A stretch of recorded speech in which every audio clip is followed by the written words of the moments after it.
ના આ પવિત્ર શ્રાવણ માસમાં હું પણ મારા દીકરાને એવી સદબુદ્ધિ આલું છું પટેલ કે ભગવાન શિવજીનું જ્યાં શિવાલય હોય, ભગવાન શિવજીની જ્યાં પ્રતિમા સ્થાપિત હોય, શિવલિંગ સ્થાપિત હોય, જ્યાં શિવજીનું મંદિર હોય, ત્યાં જઈ ભગવાન આ પવિત્ર શ્રાવણ માસમાં જો કદાચ ચમત્કાર જોવો હોય ને પટેલ 21 દિવસ, આ 21 દિવસ જો ભગવાન ભોળાનાથની કૃપા પ્રાપ્ત, ભગવાન ભોળાનાથ કોણ છે તમને ખબર છે?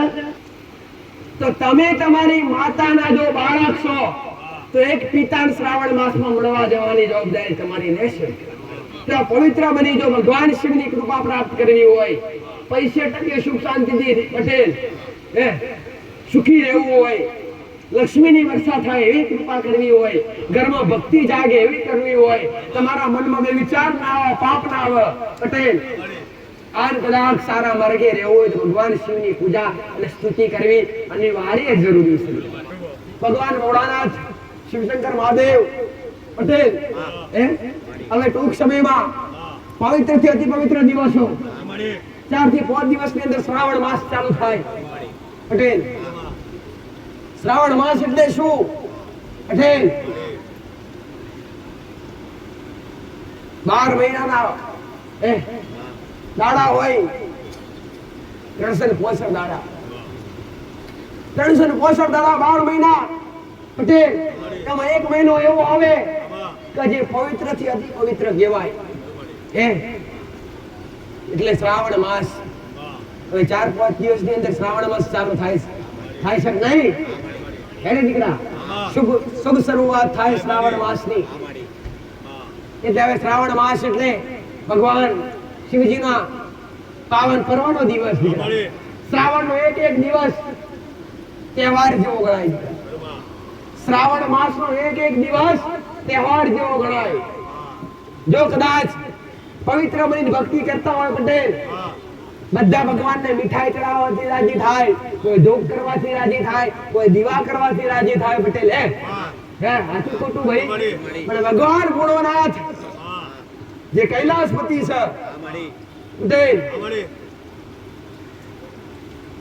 જે માત્ર એક લોટો જળ અર્પણ કરવાથી રાજી. આનાથી કોઈ ભગવાન માતાજી પાણી રેડવાથી રાજી કોઈ ખરા ભાઈ? ભગવાન શિવ એટલો એવો છે ભોળાનાથ, ભગવાન શંકર ભગવાન એક જ ભગવાન એવો પટેલ કે જે માત્ર એક લોટો જળ અભિષેક કરવાથી ભગવાન શિવજીને પટેલ દર આ શ્રાવણ માસમાં, આમ તો આખું વર્ષ ભગવાનનું જ હોય પટેલ, પણ આ એક મહિનો સ્પેશિયલ ભગવાન શિવશંકરનો. અને ભોળાનાથ જે હવના પટેલ આસાનીથી રીઝી જવા વાળા રહે. દાનવ માનવ કોઈને જોવે નહીં પટેલ, દરેકને વરદાન આપી દે કથાસ્તુ. અને પાછળ દેવી શક્તિ અમારી જેવી લડ્યા કરે પટેલ. જેમ કે દાનવો તપસ્યા કરે, ભગવાન ભોળાનાથની જ કરે. અને ભગવાન ભોળાનાથ એટલા ભોળા પટેલ તો જોયા કરે વગર વરદાન આપી દે જા કથાસ્તુ. અને પેલો હાહાકાર મચાવે એટલે પછી ગોર ફરે. અને દેવી શક્તિઓ કોમ લાગે પટેલ, પણ એટલો ભોળો છે કે એની કૃપા દરેક પર વરસી શકે પટેલ. એવું ગણતા નહીં કે ઘરમાં માતાજીની ભક્તિ કરવાથી જ કૃપા મળે છે. ના, આ પવિત્ર શ્રાવણ માસમાં હું પણ મારા દીકરાને એવી સદબુદ્ધિ આલું છું પટેલ કે ભગવાન શિવજીનું જ્યાં શિવાલય હોય, ભગવાન શિવજીની જ્યાં પ્રતિમા સ્થાપિત હોય, શિવલિંગ સ્થાપિત હોય, જ્યાં શિવજીનું મંદિર હોય, ત્યાં જઈ અને પવિત્ર જળથી અભિષેક કરવું, બીલીપત્ર અર્પણ કરવા પટેલ, ભગવાન શિવશંકરના મંત્રનો જાપ કરવો. ઓમ નમઃ શિવાય મહામંત્ર મહામૃત્યુ મંત્ર જાપ મંત્ર. ભગવાન તો આ પવિત્ર શ્રાવણ માસમાં જો કદાચ ચમત્કાર જોવો હોય ને પટેલ 21 દિવસ, 21 વર્ષ નહીં, ખાલી 21 દિવસ બ્રહ્મ મુહૂર્તમાં ઉઠો. બ્રહ્મ મુહૂર્ત કોને કહેવાય ભાઈ? આ 21 દિવસ જો ભગવાન ભોળાનાથની કૃપા પ્રાપ્ત. ભગવાન ભોળાનાથ કોણ છે તમને ખબર છે પટેલ? સતી, જે માતા સતી હતી પટેલ, એમના ભરથાર છે. જે સતીના અગ્નિકુંડમાં પડવાથી પટેલ 51 પટેલ શક્તિપીઠ સ્થાપન થયા. કોઈ 52 શક્તિપીઠ કેસ, કોઈ 51 શક્તિપીઠ કેસ. એ શક્તિપીઠોનું નિર્માણ થયું. ડુંગરે પટેલ, અંબાજીના ડુંગરે અંબાજી થઈ બેઠી, આબુના ડુંગરે અર્બુદા થઈ બેઠી, પાવાગઢના ડુંગરે મહાકાળી થઈ બેઠી, ચોટીલા ડુંગરે ચામુંડા થઈ બેઠી, સુંધાના ડુંગરે ચામુંડા થઈ બેઠી. આ અલગ અલગ જગ્યાએ જ્યાં જ્યાં સતીના અવશેષ પડ્યા, તમને દરેકને ખબર છે પટેલ કે ભગવાન ભોળાનાથ જે સતી માતા આડે પટેલ 4 ફેરા ભરી અને સતી માતા પોતાની અર્ધગાંગી બનાવી અને પોતાના કૈલાસ પર લાયેલા. પણ પોતાના પિતા, પોતાના સતીના પિતા મા બાપ રાજી નહોતા. કેમ કે મહાદેવ ભૂતોનું ટોળું લઈને ફરવાવાળા હતા, બભૂતિ લગાવવાવાળા હતા. એને પસંદ ના આવ્યું પટેલ. એટલે સતીનું અપમાન કરવામાં આવ્યું. જ્યાં મહાયજ્ઞ રાખવામાં આવ્યો દશરથ રાજાના ઘેર, રાજા દક્ષ પટેલ, દક્ષ રાજા જે મહાયજ્ઞ રાખ્યો અને પોતાની પુત્રીના ઘેર, સતીના ઘેર નિમંત્રણ નથી આલ્યું. દરેક દેવો તેડાયા. પોતાની પુત્રી સીતા પટેલ સતી ખ્યાલ વાત મળસ. બધા દેવો જઈ રહ્યા છે. ભગવાન ભોળાનાથ પાસે રજા માંગે, પ્રભુ તમે કહો તો હું જાઉં. ભગવાન ભોળાનાથે કીધું, સતી આપણા ત્યાંથી આપણે નિમંત્રણ આવ્યું નથી તો જવાય નહીં. તો પટેલ સતીએ કીધું, સ્વામી કદાચ તૈયારી ભૂલી ગયા હશે, મા બાપ કહેવાનું ભૂલી ગયા હશે, ભલે તમે ના આવો, હું જઈ આવું. પટેલ પોતાના મા બાપ ને દીકરી વાલી હોય ને દીકરીને મા બાપ વાલા હોય. પ્યોર દરેક દીકરીને વાલું હોય ને, પણ નિમંત્રણ નથી આવ્યું તો છતાંય સતી દક્ષ રાજાના તે યજ્ઞમાં જાય છે પટેલ. અને ત્યાં 33 કોટી દેવી દેવતાના વચ્ચે ભગવાન ભોળાનાથનું અપમાન કરવામાં આવે છે. ભગવાન ભોળાનાથને દુતારો કહેવામાં આવે છે પટેલ. જ્યારે ના બોલવાના શબ્દ બોલવામાં આવે છે ત્યાં સતીજી સહન થતું નથી. અને સતી જ્યાં અગ્નિકુંડ જળહલ લાગતો પટેલ અને એ અગ્નિકુંડમાં કૂદી પડે છે. અને એ અગ્નિકુંડમાં કૂદી પડ્યા પછી ભગવાન શિવને ખબર પડે છે તો 2 નેત્ર અંગાત ત્રીજું નેત્ર ખુલી જાય છે. હાહાકાર મચી જાય છે પટેલ. સમુદ્ર ડોલવા મોગે, દરે સમુદ્ર ડોલવા મોડ્યા, ઇન્દ્રના આસન ડોલવા મોડ્યા, પૃથ્વી ડોલવા મોડી. ભગવાન વિષ્ણુએ વિચાર કર્યો છે આવું આવું ભગવાન શિવ કરતા રહેશે, તાંડવ મચાવશે તો પૃથ્વી નાશ પામશે પટેલ. દેવલોક પર બસશે નહીં. તો ભગવાન વિષ્ણુની પટેલ એક વિચારધારા કે પોતાનું સુદર્શન ચક્ર છોડી હડકતી માતા સીતા ભગવાન સતી ભગવાન શિવે પોતાના હાથમાં લીધી અને તાંડવ કરસ, જેને બેભાન થઈ ગયો પટેલ. અને ત્યાં ભગવાન વિષ્ણુ સુદર્શન ચક્ર છોડી અને સતીના ટુકડા કરી નાખે. ત્યાં ભગવાન શિવને પટેલ શાંતિની અનુભૂતિ થાય છે, શાંત થાય છે.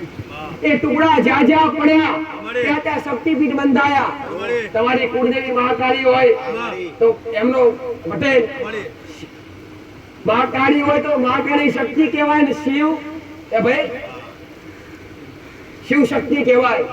એટલે જે કઈ કુળદેવી હોય, અંબા હોય, બહુચર હોય પટેલ, આશાપુરા હોય, એ મહાકાળી હોય, ચામુંડા હોય, એ ભાઈ અર્બુદા હોય, બ્રહ્માણી હોય, સિદ્ધિ હોય, એ દરેક શક્તિ ભગવાન શિવની અર્ધાંગી છે. તો તમે તમારી માતાના જો બાળક છો તો એક પિતા શ્રાવણ માસમાં મળવા જવાની જવાબદારી તમારી રહેશે. શ્રાવણ માસના પવિત્ર દિવસોમાં ભગવાન શિવાલયનું જ્યાં શિવજીનું મંદિર હોય, જ્યાં શિવાલય પટેલ ત્યાં પવિત્ર બની જો ભગવાન શિવની કૃપા પ્રાપ્ત કરવી હોય, 65% સુખ શાંતિથી પટેલ સુખી રહેવું હોય, લક્ષ્મીની વર્ષા થાય એવી કૃપા કરવી હોય, ઘરમાં ભક્તિ જાગે એવી કરવી હોય, તમારા મનમાં વિચાર ના આવે, પાપ ના આવે પટેલ, આન કદાચ સારા માર્ગે રહેવું હોય તો ભગવાન શિવની પૂજા અને સ્તુતિ કરવી અનિવાર્ય જરૂરી છે. 21 દિવસ જો કદાચ તમારી કૃપા ધોતી અને મારો બોલેલો કદી ખ્યાલ નથી જેવું તમે સમજો દીકરા, તમે દરેક ખબર તમને ખ્યાલ આવ્યો, પણ કદાચ એ ભાઈ 21 દિવસ બ્રહ્મચર્યનું પાલન કરી બ્રહ્મ મુહૂર્ત ઉઠો. બ્રહ્મ મુહૂર્ત કોને કહેવાય? રાત્રે 3 વાગ્યાથી લઈ અને સવારે 5 વાગ્યા સુધી બ્રહ્મ મુહૂર્ત કહેવાય. કે ભાઈ રાત્રે 3 વાગ્યાથી લઈ અને 5 વાગ્યા સુધી જેને બ્રહ્મ મુહૂર્ત કહેવાય. બ્રહ્મ મુહૂર્ત એટલે દેવોને જાગવાનો સમય, મંદિર ખોલવાનો સમય. પટેલ, જ્યાં બ્રહ્મ મુહૂર્તમાં મનુષ્ય નથી જાગતા ને, પશુ પક્ષી દરેક જાગી જાય. તમે 3 થી 4 ના ગાળામાં બહાર નીકળીને જોજો, વગડો હોય તમારી બાજુ, જીવડા બોલતા જ હોય. એ બ્રહ્મ મુહૂર્તમાં જાગે. એટલે બ્રહ્મ મુહૂર્તમાં જાગી અને પોતે સ્વસ્થ થઈ પવિત્ર નહીં ધોઈ અને પવિત્ર કપડા પહેરી પટેલ અને માથા પર ચંદનનું તિલક કરી અને જ્યાં શિવાલય હોય, જ્યાં શિવજીનું મંદિર હોય, ત્યાં જઈ સોમવારનો પવિત્ર દિવસ હોય તો ખાલી 21 બિલીપત્ર કે 11 બિલીપત્ર લઈ ભગવાન શિવ શંકરને અર્પણ કરી અને 1 લોટો જળ અર્પણ કરી અને મહાદેવ પાસે 2 હાથ જોડી એટલું માંગજો, ભગવાન ભક્તિ કરું છું મારી મહાકાળી માતાની, ભક્તિ કરું છું મારી સાઉડ માતાની. પ્રભુ એવી કૃપા કરજે કે મારી માં અમારાથી છેટી ના જાય અને અમારી શક્તિને તું સત આલજે કે અમારા કોમ થાય અને અમે સુખ શાંતિથી અમારું જીવન વ્યતાઈ શકીએ, અમારો આગળનો પરિવાર સુખી થાય, અમારા વંશનો વેલો વધે, અમારા પર તમારી કૃપા અને શક્તિની કૃપા સદાય વરસતી રહે. આવી કૃપા કરજો. આવું ત્યાં ભગવાન ભોળાનાથજી અને પોતાની કુળદેવી પાસે છત માંગજો, પોતાની કુળદેવી માટે છત માંગજો. આવા 21 દિવસ જો કદાચ પટેલ બ્રહ્મ મુહૂર્તમાં ઉઠી અને 21 દિવસ સળંગ જો ભગવાન શિવજીની આરાધના શ્રાવણમાં કરવામાં આવે, વ્રત કહેવાય જાય. આમ તો બધા કરતા જ હોય. દરેક દિવસ પણ ઉત્તમ દિવસ સોમવાર. શ્રાવણના દરેક દિવસ શિવજીના જ હોય અને ઉત્તમ દિવસ એટલે સોમવાર. જો ટાઈમ મળે, સમય મળે પટેલ, એવું નહીં કે તમે બ્રહ્મ મુહૂર્તમાં ઉઠજો, પણ જેને કરવું એને ભાઈ. પણ કદાચ જે ભગવાનને માનતા હોય, મને માનતા હોય તો શ્રાવણ માસમાં જ્યાં શિવજીનું મંદિર હોય પટેલ જે દરેકનો દેવ છે, દેવાદી દેવ મહાદેવ, પટેલ દેવોનો પણ દેવ મહાદેવ છે. એટલે ભગવાન શિવનું સ્તુતિ આરાધના આ શ્રાવણ માસમાં કરવી જરૂરી. તો આ દિવસોમાં ખાલી ત્યાં રૂપિયાની જરૂર નથી, ત્યાં મીઠાઈની જરૂર નથી, માત્ર 1 લોટો જળ, માત્ર 1 લોટો પાણી, શુદ્ધ ભાષામાં કહું તો 1 લોટો જળ અને હાથમાં બિલીપત્ર દીકરા લઈ ભગવાન મહાદેવનું રટણ કરતા કરતા, ઓમ નમઃ શિવાય બોલતા બોલતા, ભગવાન શિવની સ્તુતિ કરતા કરતા, શિવજીનો જે કોઈ મંત્ર આવતો એની સ્તુતિ કરતા કરતા શિવાલય પર અર્પણ કરીએ. ભક્તિ કરવાનો મોકો મળ્યો છે તો દરેક ની કરી લો થોડી થોડી. ભગવાન કોમ તો કોમ લાગશે, રસ્તા જતા જતા. કરેલું ક્યારે વ્યર્થ જાતી નથી, કરેલું કર્મ અને કરેલી ભક્તિ ક્યારે વ્યર્થ જાતી નથી. આવો મેળડી ચેલેન્જ હારે તો